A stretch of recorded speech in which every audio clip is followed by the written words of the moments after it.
George is in Hendon. Hi, George. Oh, good afternoon. I agree with the last caller. I've actually joined the Tory party. A lot of my friends are joining to hopefully get rid of her and get rid of a few of these Remainers as quickly as we possibly can. I mean, if you look at the state of the country at the moment, as I just said to your guy, but he answered the phone, it is in turmoil. There's attacks on the street, old people being attacked in their homes, people being shot, stabbed. She's not doing anything. She's probably the worst Prime Minister we've ever had. So you don't like her as Prime Minister because of domestic policy? Anything. She's not handling Brexit. She should never have been there in the first place. She's not handling it properly.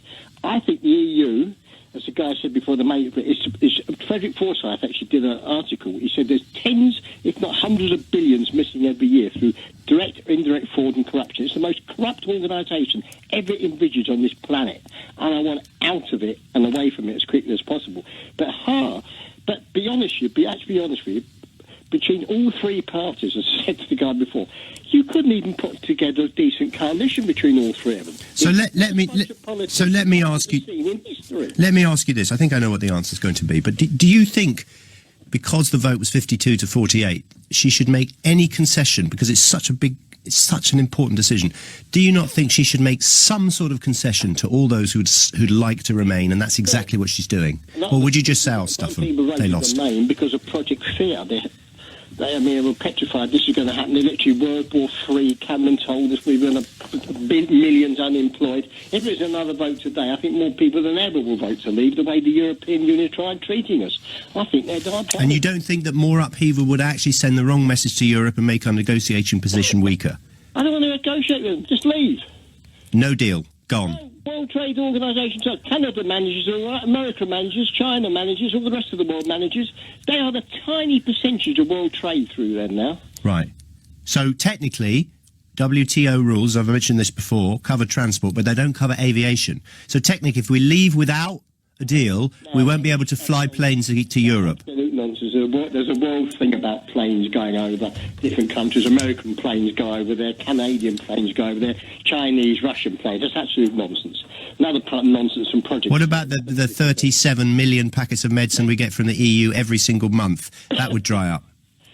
Well, we actually give them more in actually medical stuff than us, but there's other places to get medical. It's another nonsense. Yeah, but you need isotopes, don't you? You radioactive isotopes for cancer treatment. You can't suddenly just go, oh, we haven't got any, we'll have to wait till Wednesday. That's another load of nonsense. We can get from America, we can get from Canada, we can get from other places. Another load of absolute rubbish.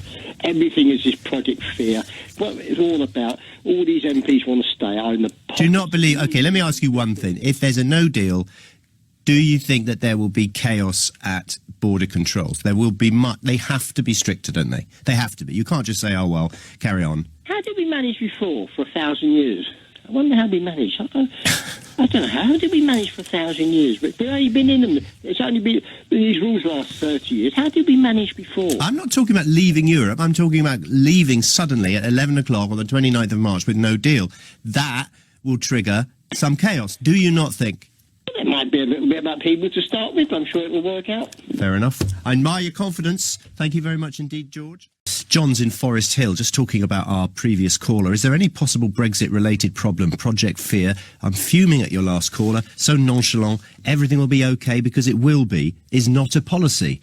The poll in The Guardian, thankfully, reflects the sensible people who seem to recognise that. Theresa May is the best of a bad bunch, and upheaval and change will not help matters. She has an impossible task in satisfying the unrealistic, hardcore Brexiteers that seem to want to return to the 1930s, and the Remainers and the sensible Brexiters. And just talking about what happens to air flights after a no-deal Brexit, where WTO rules and the aviation is not covered by it and all that. Ian, a little test for you, says Ben in Brighton. Try booking a flight with Ryanair for a flight after March 2019. You can't. Enough said. I haven't tried, but I'll take your word for it, Ben.